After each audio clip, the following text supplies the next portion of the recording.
I'm a 57-year-old man, and I've been married to the woman who was the love of my life for 26 years. Let's call her Lucy. We were college friends, and we knew each other for a decade before getting married. During those 10 years, we spent 2 years as friends, a year of me pursuing her, and the remaining 7 years dating. There were even a few years of long distance in those 7 years when we lived in different cities for work reasons. Our relationship endured the challenges of time and distance. Lucy wasn't just my wife and the mother of my children. She was also my closest friend since college.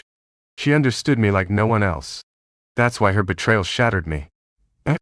About a week ago, Lucy and I attended our college reunion. Our college holds a reunion every year for the classes that graduated 35 years ago. It's a big event with singers and celebrities performing. Alumni eagerly anticipated each year. This year, it was our class's turn to shine. We and our fellow classmates were excited to reconnect and see how we had all changed over the years. Lucy and I were particularly thrilled because we were one of the few college couples who had married and stayed together for so long. We walked into the event eager to show off our strong relationship. Little did I know that I was walking into a trap of my own making. We were having a wonderful time reconnecting with some of our dearest friends after many years. It felt like the best moments of our lives until someone approached us. We'll call him Rick. Rick had always been an admirer of Lucy, and everyone in our class was aware of his deep affection for her. Lucy was one of the brightest students in our class, and like any other attractive woman, she had her share of admirers in college. Yes, I was one of them too. However, Rick was not the type to just flirt, take a chance, and move on if the girl wasn't interested. He was the persistent type. He pursued Lucy throughout college and beyond. He didn't give up, even though he knew she was dating and in love with me. I've always been a secure partner and didn't let his advances affect our relationship. But that night at the reunion, something changed. Rick approached us with a mischievous smile, and I could sense tension in the air. Little did I know that this encounter would reveal a shocking truth that would turn my world upside down. Rick, along with everyone else, knew that Lucy was way out of his league, but he never stopped trying. I remember when Rick found out that Lucy had married me, he actually texted me and claimed that Lucy had made a mistake. He went on to say that he hoped I would care for her as much as he would have. Lucy and I simply laughed at his childishness and romantic notions. We hadn't heard from him or spoken to him since that day, until the day of the reunion when Rick approached us. We thought he would have moved on by now, considering it had been 35 years since college and 26 years since our marriage. However, to our surprise, he was still fixated on Lucy. He greeted all of us with hugs and we reciprocated. However, Lucy opted to shake hands with him because his intense gaze made her uncomfortable. He took a seat across from Lucy and gave her an odd and intense stare, which didn't go unnoticed by anyone. I couldn't help but ask if he had brought his family to the reunion party. He replied that he was single. He mentioned that he had been briefly married in his 40s, but had gotten divorced. I expressed my sympathy saying, "I'm sorry to hear that," to which he responded dramatically, "Well, yes, you should be sorry. You stole my love," followed by a burst of hysterical laughter. If I were in my 30s, I might have considered physically confronting him, but as we're approaching our 60s, such things no longer hold much importance. Besides, Rick isn't the intimidating type. He's more of a sleazy, loudmouth guy you wouldn't pick for sports. Even though everyone heard his joke, no one responded, and you could feel others becoming uncomfortable, so we mostly brushed it off. However, Lucy became noticeably quiet. Nancy and I, Nancy is our close friend from college, took Lucy aside. We tried to lift her spirits, encouraging her to forget about the troublemaker and enjoy the rest of the evening. Knowing that Lucy tends to overthink things, we both attempted to ease her mind. Suddenly, Rick approached us out of the blue. I suspect he had been keeping an eye on us all along. To our surprise, he apologized, stating that he hadn't meant to upset her.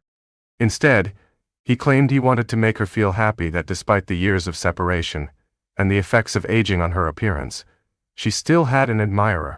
I couldn't tolerate his cheesy words and told him to back off. He expressed genuine regret about causing discomfort. Lucy asked him to leave us alone, but he insisted that Lucy forgive him so we could enjoy the last gathering of our lives. That night was undoubtedly the final occasion for us to meet our old friends and classmates, so there was no point in dwelling on the past. Lucy hugged him and urged him to move on from her and let it go. We all hugged and headed to the dance floor to have fun at the party. Others joined us, and it turned into an enjoyable time. Later on, I noticed Nancy and Lucy talking to Rick, who was standing beside them. He was engaging in conversation and dancing in a comical manner, if that makes sense. I was relieved that this matter seemed to be resolved, and we could look back on it in a positive light. I kept an eye on them to ensure Lucy was okay. Rick was whispering something in her ear, and she smiled and nodded at him. I assumed it wasn't anything inappropriate, or else Lucy would have reacted differently. This gave me the green light to relax and enjoy myself with other friends and classmates. About an hour later, I noticed that Lucy and Nancy were nowhere to be seen. Initially, I didn't pay much mind because we were all mingling separately. I too was catching up with other friends on my own. However, when they didn't reappear after some time, I began searching for them. I attempted to call them first, but they didn't answer. I realized the loud music might be drowning out the sound of their phones ringing. After roughly 30 minutes, Lucy returned. But something about her seemed off. There were no apparent changes in her appearance, but I had a distinct feeling that she was a different person. She became unusually quiet and kept urging me to leave. Nancy joined us shortly afterward, but Lucy and Nancy didn't exchange a single word throughout the night. I assumed they had argued about something because they avoided making eye contact. I repeatedly asked Lucy why she seemed irritated and wanted to leave early, but she remained silent. I wanted to stay until the end of the party, but Lucy insisted we leave early. Lucy remained silent throughout the entire journey back home, which lasted over an hour. I kept inquiring if she was okay, and she replied that she was just tired and needed rest. It left me feeling uneasy because she's usually the one brimming with energy, and seeing her upset, without knowing the reason, worried me. I asked if it had anything to do with Nancy, but she simply replied with a no, providing no further explanation. I assumed she was exhausted and left her alone. When we arrived home, while most of our friends were posting happy pictures of the evening and chatting on social media, expressing their joy at the reunion, and lamenting the possibility that it might be the last, Lucy slipped into bed with her eyes closed. I suppose she wanted me to believe she was asleep. And why do I say that? It was almost 2 a.m. when I went to bed. Utterly tired. I fell asleep as soon as I hit the mattress. I'm not sure how long I had been asleep when Lucy woke me up. She was in tears, resting her head on my chest. I held her close and asked if she was feeling emotional about reuniting with her old friends, but she didn't respond. She simply continued crying. I held her tightly to show my support, as that was the least I could do since she wasn't sharing what was troubling her. I allowed her to release her emotions, and when her tears finally stopped, she revealed something that left me stunned. She confessed that she had cheated on me with Rick. I was at a loss for words, unable to ask her anything further. I felt frozen in shock. Thoughts swirled in my mind about what might have transpired. The last time I saw Lucy, she was dancing with Rick and Nancy, along with others. Then, the three of them disappeared for about an hour. When Lucy returned, she wore a gloomy expression and insisted on leaving the party. She mentioned that Nancy was aware of the situation, but she was clearly furious with Lucy, which explained her upset demeanor. I was still unable to speak, so as she observed my stunned state, she began explaining everything on her own. She recounted how, while they were dancing, Rick kept apologizing to her for the embarrassment he had caused her, especially after she had rejected his advances numerous times. He showered her with praise, claiming that in all his travels around the world, he had never encountered a woman as extraordinary as her. Lucy explained that she began to believe his compliments and fell for his apparent sincerity. He asked her if she would go for a walk with him, initially declining, but he persisted, insisting it would be their last encounter, and she deserved to know his true feelings for her. She wanted to hear what he had to say, so she agreed to accompany him for a walk on the college lawn, seeking the peace and quiet. While on the lawn, Rick openly expressed his feelings, proclaiming his lifelong love for her, and describing her as the most incredible woman on earth. She recounted various things he said, but the essence was the same. Lucy admitted that she was intoxicated, and foolishly succumbed to his words. He began holding her hand while they walked, And in that moment, Lucy felt an immense burden of tension lifting from her shoulders, making her feel strangely comfortable. I won't delve into further explicit details of what she shared with me about what happened, but she told me everything. Absolutely everything. She even mentioned that her guilty conscience kicked in when they were in the middle of the act, and she pushed him away. My mind was in a daze and my body felt numb. She nudged me, seeking some reaction, but I remained silent. I asked her to give me a moment. She continued crying and apologizing. Eventually I told her to go to sleep, and we would discuss the matter in the morning. She held onto me tightly, expressing her fear of losing me. I simply closed my eyes and lay there, replaying the situation in my mind repeatedly. I was reflecting on the events until I distinctly recalled something that struck me as odd. Rick gave me a strange, unsettling grin after Lucy returned from their makeout session. With that realization, I felt a surge of anger and disgust welling up inside me. I was too restless for self-pity, and the thought of sharing the bed with her became unbearable. I quietly slipped out of bed, gathered my laptop, wallet, and other essentials into a backpack, and left our home. I loved that woman. We had been married for 26 years, and I couldn't fathom a life without her. We had a family and children, but I couldn't stay. I knew her well, and if I had stayed until morning, she would have likely persuaded me against separation. So, I checked into a hotel and blocked her number along with all her social media accounts. It was already sunrise by the time I managed to fall asleep. Around 8 or 9 a.m. my phone started ringing incessantly with calls from my children. Lucy and I have 2 kids, a 24-year-old son, and a 21-year-old daughter. Both of them are in college, and live on the same campus. Now, after reading numerous stories, I realize I made a hasty decision to ghost Lucy that very night. I should have planned more carefully for my next steps to maintain control of the situation. I've come across stories where people pretended to act normal with their cheating partner, while secretly plotting revenge, and eventually exposing the affair. However, in my case, I couldn't have acted normally with Lucy after what she had done. She was not only my spouse, but also my closest friend, my better half, in every sense. Even if I had attempted to deceive her, she would have seen through it immediately, and I couldn't bear to pretend in front of her. The idea of Lucy cheating on me was the last thing I ever expected, so I never devised a plan for how to handle such a situation. So, when my children called me, I had no strategy for what to say, but I needed to speak to one of them before they went to the police to report me missing. I chose to call my son, who is typically more composed and mature than my daughter. I informed him that there was no gentle way to break the news other than to tell him that his mother had cheated on me the previous night with her former lover. I explained that I needed some time to process everything. He was shocked to hear this about his own mother. We had always been a strong and loving family, and this shattered that image. My son couldn't believe that his mother could do such a thing and kept insisting there must be some misunderstanding. He wanted all the details, but I knew it would hurt him too much. I wished it was all just a joke, but Mom had confessed her infidelity to me. I asked him to promise not to tell anyone until I did. I sent a text to my daughter, saying I was stressed about work and would be out of town for a while.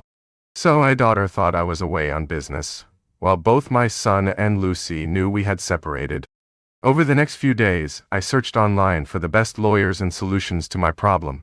That's when I found an online community where men shared their experiences with similar situations. I read about how they planned revenge and took action against their cheating partners. But seeking revenge on Lucy is the last thing I would consider. I still love her deeply, and I don't want to destroy her life. However, I also can't be with her again.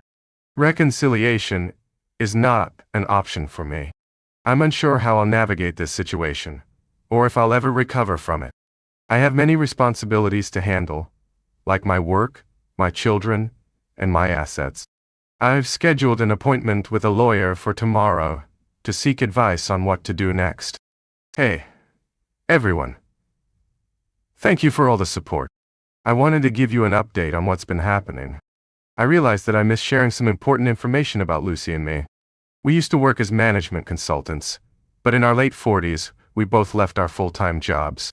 Lucy followed her passion for writing, and I became a business consultant for startups. Since I'm self-employed, I don't have a fixed workplace. Sometimes I work from home, and other times I visit clients' offices. I consult for multiple clients at the same time. So Lucy hasn't been able to find me yet. We're both approaching 60 and have been planning our retirement for a while. We've been saving up to buy a beach house in the countryside for our retirement years. Thankfully, we haven't made the purchase yet, so it doesn't complicate things further. Lucy has been trying to contact me since I stopped talking to her. I met with a lawyer the day after my initial post, and he advised me to inform the children about the separation, as they are adults now. We also discussed dividing our property, and I've decided to split it equally between Lucy and me. No, my plan isn't to take away her wealth. She deserves half of our assets and she's earned it. She's also entitled to the separation, which she has earned as well. I understand her perspective. She might be willing to give up her claim to the wealth to reconcile and keep our family together. While the divorce paperwork was being prepared, I met with my children. I asked my son to discreetly bring his sister to a restaurant without telling her that I would be there.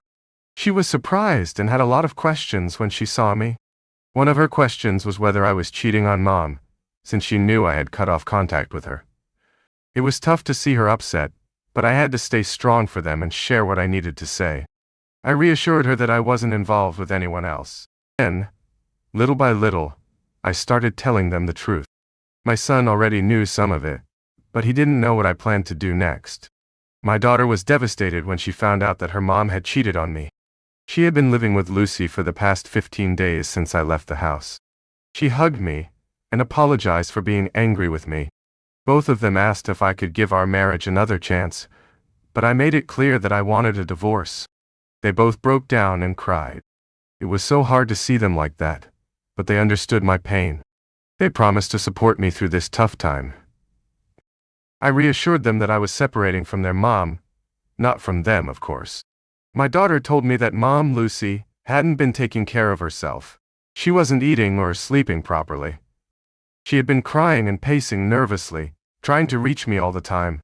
She even went to some of my clients' offices to find out where I was, but they all told her that I hadn't been there for 2 weeks. When our daughter asked her if something had happened between us before, Lucy didn't answer. She just kept crying and locked herself in her room.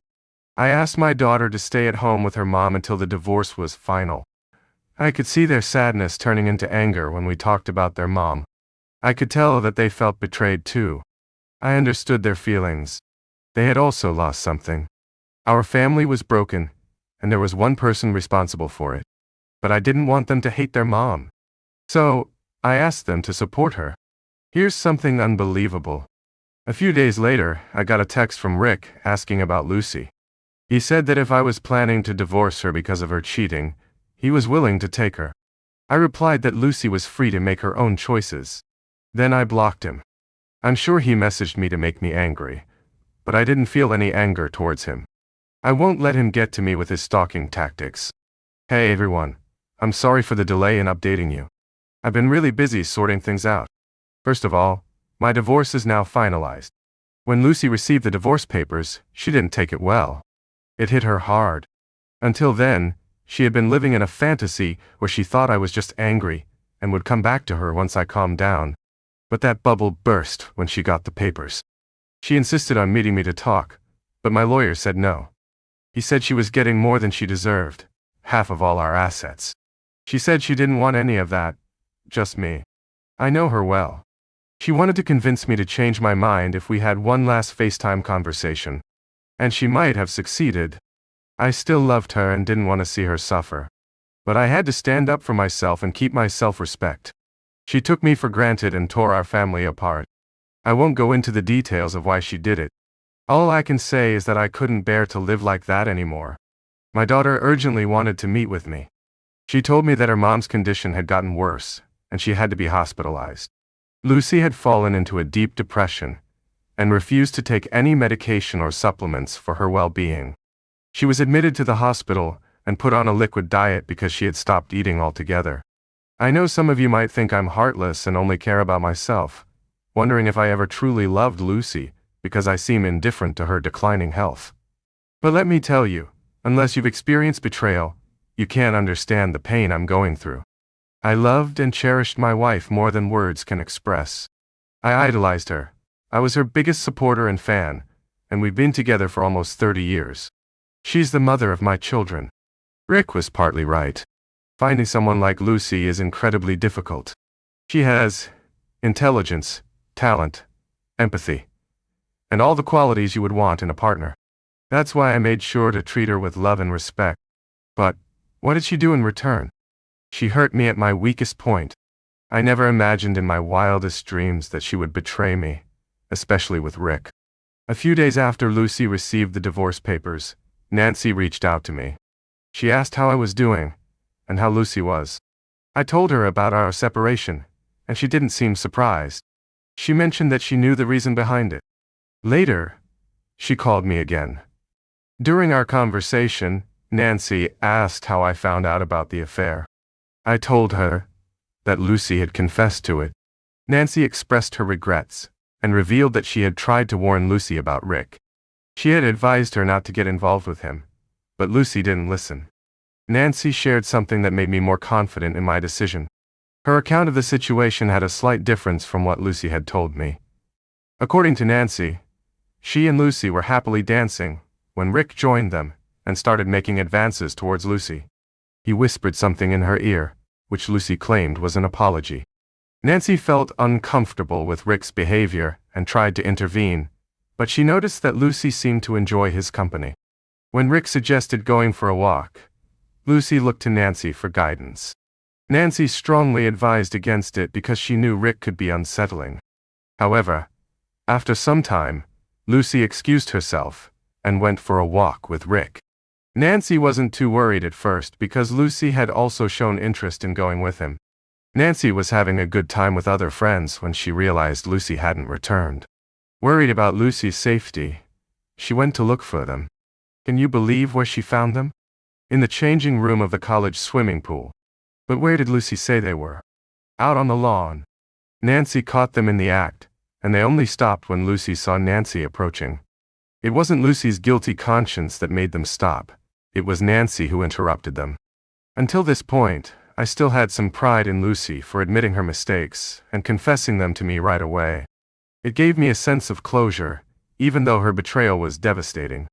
I believed her story that she got carried away because of alcohol and her conscience stopped her. But it became clear that Lucy didn't cheat because she was drunk. She did it because she wanted to. The college swimming pool was a long walk from where we were, and the changing rooms were deep inside the facility. It wasn't something that happened by accident. It was a deliberate choice on her part. After sharing her side of the story, Nancy asked if I could see myself giving Lucy another chance to rebuild our relationship, since Lucy had confessed and been completely honest about her mistakes. The thing is, Nancy didn't know that Lucy's version of the confession was different, and I didn't clarify or respond to her question. Despite Lucy's miserable condition, she had lied to me, and that's when I lost all respect for her. Meanwhile, my children told me that Lucy's condition was getting worse, and she was on the verge of hurting herself. When I heard this, I called Nancy and explained our previous conversation, where I had been told a different story by Lucy. I asked Nancy to visit Lucy and have an honest conversation with her. Lucy had been keeping her secret locked up, causing her a lot of pain. I also told Nancy to let Lucy know that I now knew the truth about that night and had no intention of forgiving her or taking her back. It was important for Lucy to focus on her health because I knew she was hurting herself in hopes of us getting back together. After all, I know her, don't I? Nancy went to see Lucy and gave me an update. Hey there, everyone. I hope you're all doing well. It's been a year since my last update, and let me tell you, time hasn't exactly flown by for me. But I wanted to fill you in on what's been happening in my life. After spending a few months in a motel, I rented a condo until my divorce was finalized. As for work, I made the decision to focus on clients that I could work with remotely. It was a gradual transition, but it allowed me to have more flexibility. When it came to the money that Lucy and I had saved for our retirement home, she received her share, and I distributed my portion evenly between my 2 adult children. They're responsible enough to put it to good use, and I didn't have a need for it. Now, let's talk about Lucy. She's still undergoing therapy, and Nancy, who has been supportive of her, keeps me updated. Nancy recently shared something surprising about Lucy that I never expected. Take it with a grain of salt since it's coming from Nancy, but she has no reason to deceive me. Here's the shocking revelation. Despite my claims of knowing Lucy well, it seems that loneliness took a toll on her. Lucy started chatting with Rick, and he even expressed his love for her. But as soon as he found out about our divorce, he started acting strangely and essentially ghosted her. Lucy was heartbroken to realize that Rick had only been interested in a casual, physical relationship. He couldn't commit to anything more because Lucy is such a strong-willed woman. It's hard to believe that Lucy, who I always saw as a strong and resilient person, pleaded with Rick for a relationship. It just goes to show that sometimes, even when we think we know someone well, there are still surprises in store. I'll keep you all updated on how things progress. Stay tuned and take care. I recently received an update about Lucy, and it's not good news. My daughter had been staying with her to help her through her depression, but things have taken a turn for the worse. Lucy has changed a lot since I moved out of the house. She used to be emotionally strong, but now she's become insecure and erratic. She constantly seeks attention and becomes possessive of my children. She bombards them with calls and messages if they don't respond right away. She even tried to convince my son to move in with her until he got married, but he declined. Lucy has become controlling and doesn't want my children to go out with friends or take vacations. When my daughter tried to talk to her about this behavior, Lucy would break down and express her fear of losing them. But my children reassured her that they would never abandon her and were doing their best to support her. However, they also had to let her know that if she continued to be so controlling, they might have to reconsider. This led to heated arguments, with Lucy accusing them of not being there for her during her difficult times. It's a behavior that none of us are familiar with, and it's causing a lot of confusion and pain. Ultimately, my children had to confront Lucy and explain that her actions were causing our once happy family to fall apart. It was hard for her to accept that her own children held her responsible for everything. 2 weeks ago, my daughter made the difficult decision to move out of the house. She had tried her best to help Lucy, but she couldn't put her own life on hold anymore. It's heartbreaking to see our once harmonious family environment become fractured and distorted. We can only hope that Lucy will realize the impact of her actions and seek the help she needs to heal. I'll keep you all updated on any further developments.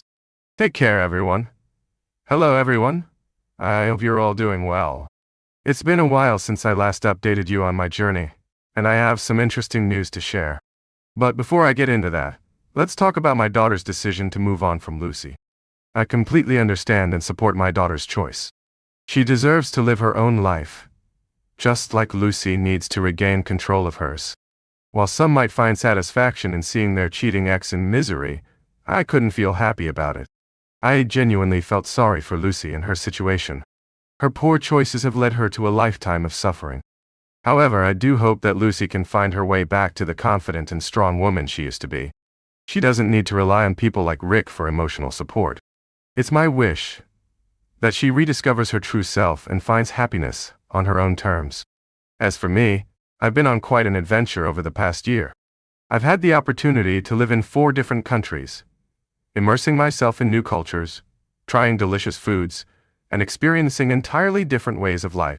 While it wasn't what I had initially planned for my retirement, I found satisfaction in embracing these diverse experiences. I want to clarify that I haven't entered into any new relationships, nor am I actively seeking one at the moment. I'm open to whatever the future holds for me, and I'll be sure to keep you all updated if anything significant happens. Now, let's talk about a recent event that prompted me to write this update. Last month, after 4 years, I had the chance to see Lucy again. This reunion was due to my son's upcoming wedding. Yes, my son has found the love of his life and is getting married. He reached out to me a couple of months ago and expressed his desire for Lucy and me to meet the girl's parents. At first, I was unsure about it and suggested meeting them directly at the wedding. But then I realized that it wasn't about me. It was about fulfilling my responsibilities as a father. The girl's parents kindly hosted a dinner for us a week before the wedding. Even though I hadn't confirmed my attendance, I decided to join at the last moment. It was a bit challenging to see Lucy in this context, as I would have preferred one of us to attend. But I understood that I needed to be there for my son. When I arrived, Lucy seemed surprised to see me. We exchanged polite greetings, but it was clear that things were different now. We both had moved on with our lives, and it was evident in our interactions. The dinner went well overall, and I'm glad I could be there for my son. It was a bittersweet moment, seeing Lucy again after all this time. But it also reminded me of how far I've come, and the new experiences I've had. That's all for now, my friends. I'll be sure to keep you updated on any further developments. Hello, everyone. I hope you're all doing well. It's time for another update on my journey. So, let's dive right in. During the recent dinner with Lucy, something felt different about her. Her eyes showed that she had been through some changes. She greeted me with a polite smile, but I could sense that she was feeling tense.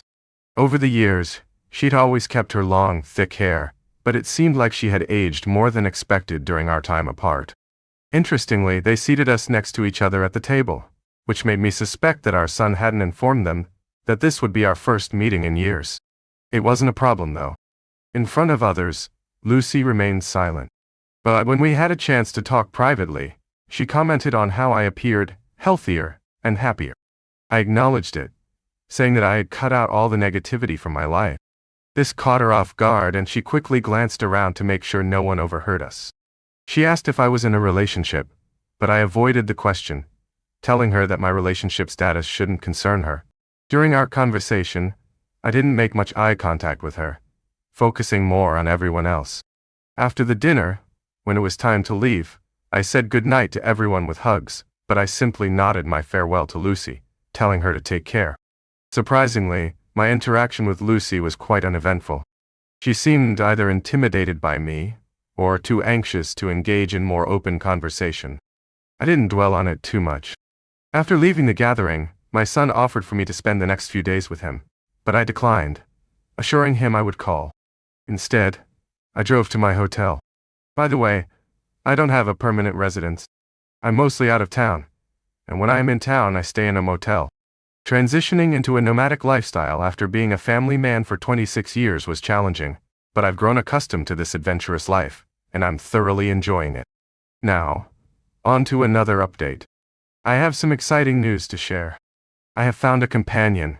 Yes, during my visit to Tokyo 2 years ago, I met Ashleen, who is 52 years old. She had recently come out of an abusive relationship, and was enjoying her first solo trip. We connected while hiking up a mountain. We became friends because neither of us was looking for a romantic relationship at the time. After our time in Tokyo, I was about to head to South Korea while she was heading to Thailand. We stayed in touch for the next 6 months, and eventually decided to plan our trips together. We've been exploring different countries and having amazing adventures ever since. After traveling together for a year and a half, Ashleen and I have explored over 8 countries. We decided to be travel companions and took our time getting to know each other better. We both agreed that we didn't want to rush into anything physical or emotional.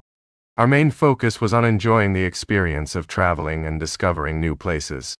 We made it clear from the start that marriage was not on our minds. My children knew about Ashleen, but they chose not to tell Lucy, my ex-wife. They were worried that it might trigger her depression again. When we arrived at the hotel, I called my son to explain why I declined his invitation to stay with him. I told him that Ashleen had come with me and I couldn't leave her alone. I also expressed my desire for Ashleen to attend the wedding. My son was excited but concerned about Lucy's reaction. I insisted that Ashleen should be there because she is my partner and should meet my family. My daughter joined the call to give her opinion, and she agreed with me. We all felt that Ashleen should meet the family. With a week before the wedding, I took the opportunity to show Ashleen around the city, since it was her first visit to Kentucky. We wanted to make the most of our time together. Now, on the day of the wedding, as soon as we arrived, I noticed Lucy staring at me. She was clearly upset when she saw Ashleen and me holding hands at the wedding venue. I had warned Ashleen about the possibility of Lucy's unpleasant behavior, but she assured me she could handle it. This was the first time I witnessed how controlling Lucy had become since our separation. She rushed towards us and grabbed my wrist, trying to pull me aside. I firmly told her that I didn't want a private conversation with her. She questioned if Ashleen was my girlfriend, or if I planned to marry her. I replied that it shouldn't concern her and asked her to leave us alone. The guests were arriving, and some were noticing Lucy's tears and anger. She insisted that she didn't care about anyone else and needed to resolve this matter. My daughter stepped in and tried to calm her mom down, but Lucy refused to listen. We pointed out that she was disrupting the wedding. She responded loudly that she didn't care. At this point, my usually gentle daughter surprised us all. She stood up for me and gave Lucy a stern talking to. In a hushed yet commanding tone, she told her mom that she had chosen to be with someone else instead of being with me. She gave Lucy an ultimatum: accept it and move on right now, or she would make sure Lucy was kicked out of the wedding before it even began. Wow, what a turn of events. It was a tense moment, but my daughter's words had a powerful impact. Lucy had to face the reality of her choices. As my daughter stood up to her mom, I could feel the tension in Lucy's grip on my wrist loosen. My daughter pointed her finger at Lucy, speaking her mind with unwavering strength. I couldn't help but admire her courage. Lucy's face went through a whirlwind of emotions: anger, betrayal, and sadness. She didn't utter a word, but her expression said it all. After those 3 seconds, Lucy walked away without introducing herself to Ashleen. On a positive note, my daughter apologized to Ashleen, who responded with a warm hug. I reassured Ashleen that there was no need for an apology. My daughter's strength made me proud. She had had enough of the turmoil caused by Lucy. She firmly believed that Lucy needed to move on or leave us alone. Lucy had made our lives miserable, yet she expected sympathy and care from some friends over the years. It was evident during the rest of the wedding that Lucy was growing increasingly upset. She stood in a corner, feeling more excluded than a mother of the groom should be. She didn't even join us for the family photo. Nancy, a friend of mine, called me a few days later and mentioned that Lucy's ego had taken a blow. Seeing me move on in life so quickly while she remained single had affected her. I told Nancy that my children and I were done with Lucy's drama. She was on her own, free to do as she pleased. All I wanted was to enjoy the remaining years of my life in peace. Reflecting on the wedding, I realized that a new stage of life was approaching. I might become a grandparent, and I wanted to be there for my children. Even though they were grown up, I wanted to provide them with a family home where we could gather peacefully. Lucy's absence made it clear that she wouldn't be a part of these moments, and I was perfectly fine with that. As for Ashleen, we would see if she was willing when the time came. Before we wrap up, I want to express my gratitude for the advice and genuine experiences shared by some of you. It means a lot to me. I encourage all of you to remain loyal and true to your spouses. If not for yourselves or your partners, do it for your children. They deserve a loving and stable environment to grow up in.